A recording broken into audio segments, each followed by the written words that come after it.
Hello guys, nagluto day ko karon og fish apritada. Lami kayo na bisag walay MSG.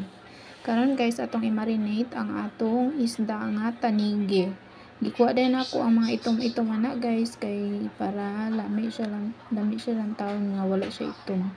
Butangan nato og tangla dayon kining apple cider vinegar, then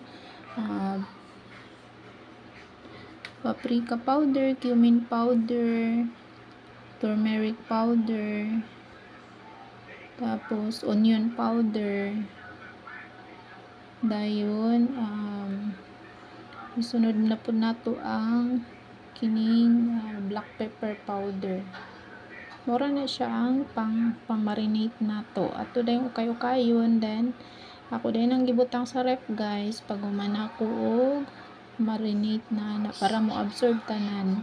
Kung karon guys, niya na ang na-marinate, mga pila lang man ka minuto na, mga 30 minutes. Then naman na niya ang mga sahog na ang carrots ug ang kuan guys, ang kining patatas ako na din ang na-boiled or na laga. Then natay okra, napud tay repolyo, then mo na ni ang mga sahog-sahog nato. Karon guys, ato nang prituhon ang atong isda. Kinahanglan nga makrispy nato ang atong isda para musuhot gyud to ang atong gigamit nga pangpalasa. Wala dito na ako na mention ang asin. Gibutangan nato tong asin guys, syempre. Dayon ato nang prituhon. Ang ako din ang gigamit nga mantika kay kanang akong gilanang nga lubira pud na katong miaging mga adlaw.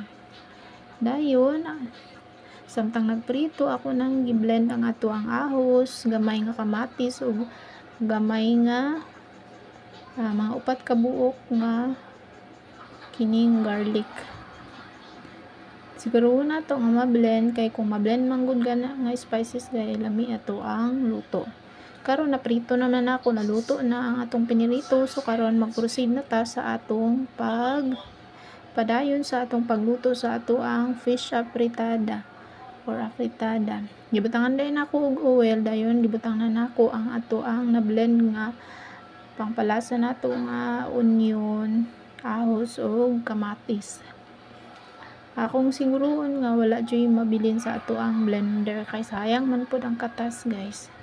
Unya atong ukay-ukayon, dayon akong gibutangan og paprika powder. Sunod nato ang atong cumin powder. Kana sila kung mag-combine na mo nay magpalasa sa atong pagkaon. Then nay asin atong idagdag. Then atong ukay-ukayon hangtod nga ma-blend na siya o maluto na ang ato ang gipangsagol nga mga lamas.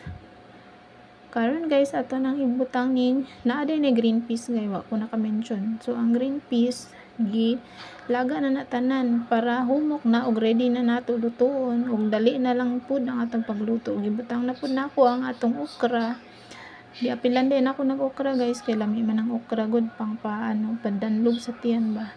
Then gibutang na nato ang atong cornstarch, gamay lang kay para dili mo uga. Gibutang na nato ang atong isda nga naprito na nga isda na. Ug kana nga isda guys, lami kay na siya kay special kay kaning tanigi. Dayon wala tag pila ka minuto hangtod nga maluto na. Then naluto naman, so atong ibutang ang ato ang repolyo. Dagdag po na sa ato ang mga gulay-gulay. Then atong tabunan gamay, dayon atong tilawan og lami na bagyod, lami gyud siya guys. Then atong butangan og kining ginger powder. Butangan pud nato og white pepper powder para halang ang atong niluto. Mura to